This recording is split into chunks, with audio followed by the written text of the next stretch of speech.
So guys, finally আমরা অনেক দিন পরে আমরা গুরুগম্বা লেকের এদিকে আসলাম।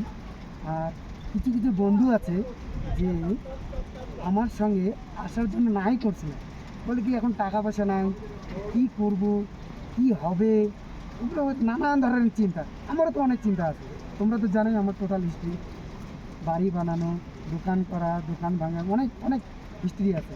তাও এর মধ্যে একটা মানে ছুটি করে নিজের জন্যে একটা সপ্তাহ খালি বের করছি আমি, মানে একটা সপ্তাহ বের করছি। আর জীবনে যতটা কামাইছি, যে কামার মধ্যে থেকে এত ছোট্ট একটা অংশ এখানে বের করে নিয়ে আসে, এখানে নিয়ে আসে সেটা আমি ফুললি এনজয় করি। মনের মধ্যে আমার কোনোদিনও দুঃখ থাকবে না যে আমি এগুলো জায়গায় আমি ঘুরতে পারি না, কারণ পরে কীভাবে ওরা তো শরীরই সাত ছাড়ি দিয়ে আমার।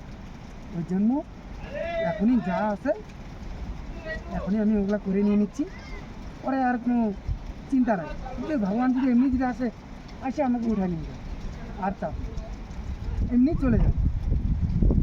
মানে ওটার জন্য বাই বাই, সবাই ভালো থাকো, আর চ্যানেলটাকে সাবস্ক্রাইব করে দেবা।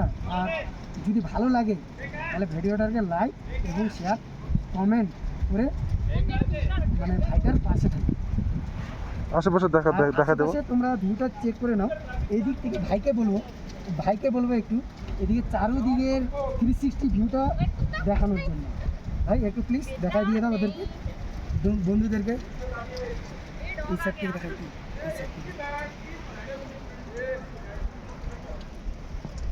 তোকে কি ভুল দিচ্ছে।